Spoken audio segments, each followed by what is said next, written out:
गया से आरजेडी के उम्मीदवार कुमार सर्वजीत हमारे साथ इस वक्त मौजूद हैं और ये चलते चलते बात कर लेते हैं। आप तो लगातार घूम रहे हैं, कैंपेन कर रहे हैं डोर टू डोर। आज चुनाव प्रचार का आखिरी दिन है, क्या समझ में आया इतने दिन से जो आपने प्रचार प्रसार किया? क्या फीडबैक मिला है आपको? फीडबैक हमको नहीं मिलता है। अच्छा, ये जनता तय कर देती है कि किसको देना है, काम करने वाला कौन है, प्यार स्नेह देने वाला कौन है, भाईचारा कौन स्थापित करता है, ये जनता तय करती है। हमारा काम है बस घूमना और जनता को फैसला लेने दीजिए 19 तारीख को।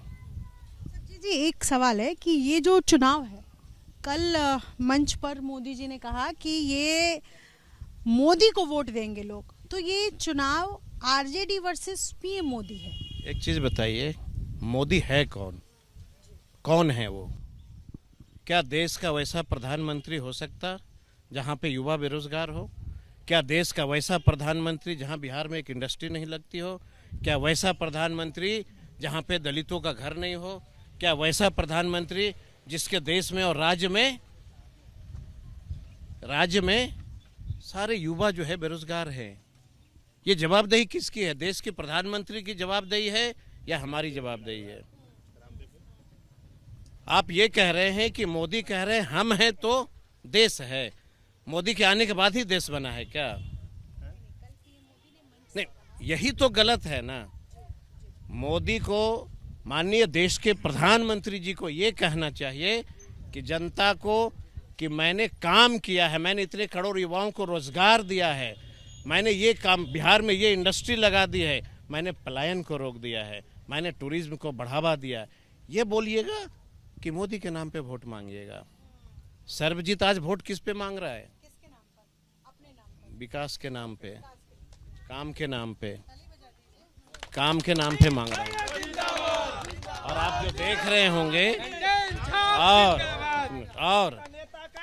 और मैं आपको बता देता हूँ, मैं आपको बता देता हूँ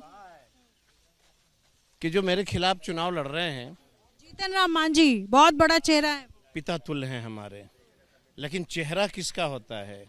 शरीर से बड़ा होना या काम से बड़ा होना? किसको चेहरा बोलते हैं आप मुख्यमंत्री रहे, मैंने लगातार देश के सारे चैनलों को आग्रह किया कि गया के गांधी मैदान के गांधी मंडप में डिबेट कराओ और गया की जनता को देखने दो कि उन्होंने मुख्यमंत्री रहते भर में गया के लिए क्या किया। 35 साल की उम्र में एमएलए बने और 85 साल हो गया। ये अपनी पूरी जीवन में 50 साल की राजनीति जीवन में वो बता दें मुझे कि उन्होंने क्या किया। हमसे लोगों ने पूछा कि आप भी तो हैं कृषि मंत्री, आपने क्या किया? ठीक है, हमसे भी सवाल हो रहा है। हमने कहा कि देश में पहली बार जब मैं कृषि मंत्री बना तो गया में 350 करोड़ का मैंने सेंटर ऑफ एक्सीलेंस दिया मोटे अनाज का। जलवायु परिवर्तन, बारिश कब हो रही है? जून के बदले दिसंबर में।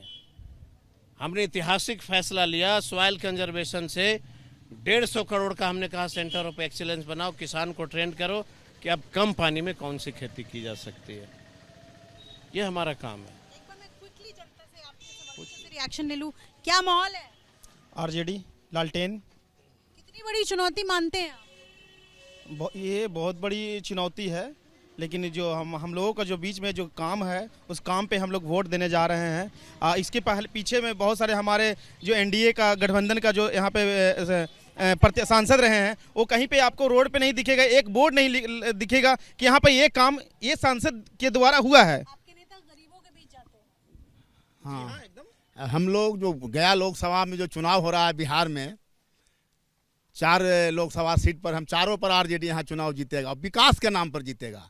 गया का जो उम्मीदवार हैं कुमार सर्वजीत जी, एक कृषि मंत्री रहे हैं, यहाँ 350 करोड़ का पैकेज दिए हैं कॉलेज, आप 12 चट्टी में दिए हैं, अब बोध या फतेहपुर में ग्रिड के अलावा रोड के अलावा पुल पिलिया।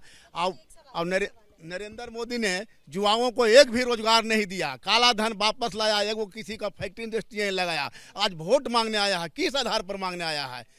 सारा लोग हम लोग बेरोजगार हैं, इसलिए टोटल हम लोग फैसला लिए हैं खास करके कि हम लोग आरजेडी लालटेन छाप को ही वोट देंगे और विकास के नाम पर वोट देंगे, ईमानदारी के नाम पर वोट देंगे, झूठ बोलने वालों पर नहीं। जेन्युइन सवाल है सरबजीत जी मेरा। देखिए, ये तो हकीकत है कि आज की तारीख में पीएम मोदी जिस तरीके से अपने आप को प्रोजेक्ट करते हैं कि पीएम ही चेहरा है, चाहे किसी भी राज्य में चुनाव हो रहा हो, केंद्र का चुनाव मतलब लोकसभा चुनाव हो, और यहाँ गया में भी उन्होंने मंच से यही बोला। डबल इंजन सरकार की बात होती है कि डबल इंजन रहेगा तभी सारी सुविधाएं, सारी योजनाएं जो है वो पहुंचेंगी हर एक क्षेत्र में। अगर इस पर क्या डबल इंजन की सरकार होती तो देश के माननीय प्रधानमंत्री नीतीश कुमार को मंच पे जरूर बुलाते, क्यों नहीं बुला रहे? अगर डबल इंजन की सरकार है तो देश के प्रधानमंत्री बिहार के माननीय मुख्यमंत्री को बेइज्जत क्यों कर रहे हैं? प्रधानमंत्री के पार्टी के सारे नेता ने सदन में मुख्यमंत्री को बेइज्जती क्यों किया? किस बात की डबल इंजन की सरकार? अगर माननीय देश के प्रधानमंत्री अपनी चेहरा को दिखाना चाहते हैं तो मैं कहूँगा कि काम के आधार पर दिखाना, वो भगवान के नाम पे दिखाते हैं। लेकिन मुझे जहाँ तक मालूम है कि जब नरेंद्र मोदी जी आए तब उसके बाद ही भगवान राम आए। पता नहीं आप पत्रकारों को पता है कि नहीं, पहले भगवान राम नहीं थे। जब नरेंद्र मोदी जी आए उसके बाद भगवान राम की उत्पत्ति हुई। नहीं, मैं ये तंज नहीं है, सच्चाई है। पहले भगवान राम कहाँ थे? पहले भगवान बुद्ध की मंदिर थी यहाँ। जब नरेंद्र मोदी जी देश के प्रधानमंत्री बने तब यहाँ बुद्ध मंदिर बना। सही बात कह रहा हूँ मैं, मानिए इस बात को। कि वो प्रोजेक्ट अपने आप को इस तरीके से कर रहे हैं कि हमने राम मंदिर बनवाया, हमने सब मंदिर जहाँ भी है वो हमने बनवाया। धर्म हमारी आस्था है, ये हमें कोई सिखा नहीं सकता धर्म के बारे में। मैं देश के प्रधानमंत्री से उनसे ज़्यादा मैं जो है ग्रंथ जानता हूँ। सवाल ये नहीं है कि राम मंदिर और मस्जिद, सवाल है कि अगर बेटा मेरा बेरोज़गार घूम रहा है तो आपकी और मेरी नैतिक जिम्मेवारी है उसको रोज़गार देना। बिहार में अगर पलायन हो रहा है तो उसको कौन रोकेगा, कैसे रोकेगा? क्यों नहीं आई इंडस्ट्री? आप गुजरात के लोग हो, गुजरात में हर 10 कदम पे बड़ी बड़ी इंडस्ट्री है, लेकिन बिहार में क्यों नहीं है? ये सवाल आना होगा। मैं अभी तक इस देश का एक चैनल ने ये नहीं कराया डिबेट कि भाई देश का कितने युवा बेरोजगार। डिबेट पे क्यों जाते हैं? तो आपको माइक दे देंगे ना अपनी सारी बात। वही तो मैं कह रहा हूँ, आखिर डिबेट क्यों नहीं होता बेरोजगारी पे? आखिर डिबेट क्यों नहीं होता पलायन पे? आखिर डिबेट क्यों नहीं होता इंडस्ट्री पे? डिबेट होना चाहिए ना, क्यों नहीं होता है? हमने तो दिया 10 लाख नौकरी का वादा किया, 5 लाख दिया। कृषि मंत्रालय में मैंने किया, कृषि मंत्रालय में हमने बहाली किया। बच्चे को प्रोफेसर नहीं था, हमने 250 प्रोफेसरों की बहाली किया। हमने किसान सलाहकार का किया। और सबसे बड़ी बात मैं आपको बता दूं कि देश में पहली बार हमने कृषि क्लिनिक प्रखंडों में दिया। कृषि क्लिनिक का मगर मीनिंग आप नहीं समझते हैं, अगर आप कहेंगे तो मैं समझा दूंगा। इंसान बीमार होते हैं अस्पताल जाते हैं, जानवर बीमार होता है तो अस्पताल वेटनरी जाता है, लेकिन अगर किसान का खेत बीमार हो जाए तो इस देश में देखने वाला कोई नहीं था। बस देखा है। देखिए, हमारे देश के प्रधानमंत्री की इतनी महानता है और इतने बहादुर किसी देश के प्रधानमंत्री ने को हमने नहीं देखा। पूरी कंट्री में इतने बहादुर हैं कि ये किसानों पे गोली चलवाते हैं। देश के माननीय प्रधानमंत्री इतने बहादुर हैं कि किसानों पे लाठियाँ चलाते हैं। लेकिन बिहार का एक ऐसा कृषि मंत्री था जिन्होंने बिहार में नई कंसेप्ट लाई, कृषि क्लिनिक आया।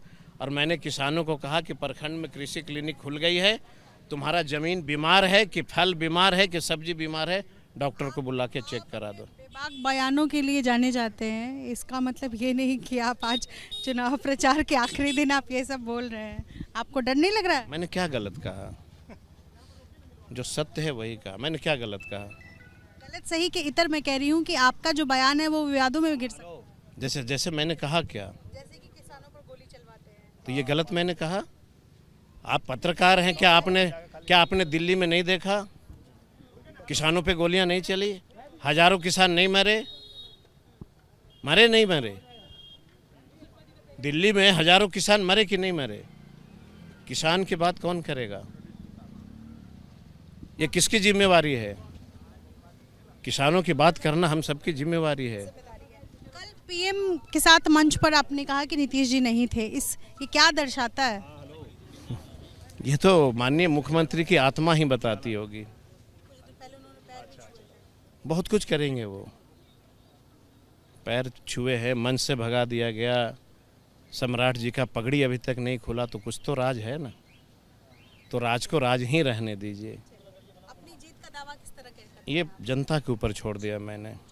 मैसेज हमारा यही है कि अगर गया जिला की जनता को यह लगता है कि मैं उन सांसदों में नहीं हूं जिन्होंने 15 साल से एक पत्र भी नहीं लिखा गया जिला के लिए, अभी तक यहाँ जो सांसद बने हैं वो बिना पत्र लिखने वाले बने हैं।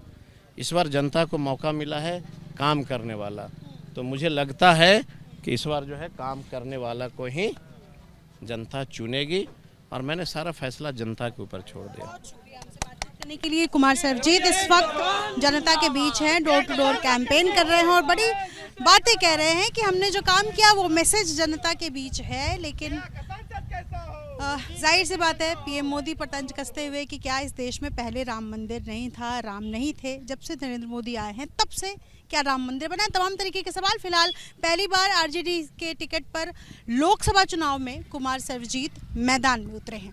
अपने सहयोगी सीके सिंह के साथ निधिश्री, एबीपी न्यूज़ गया।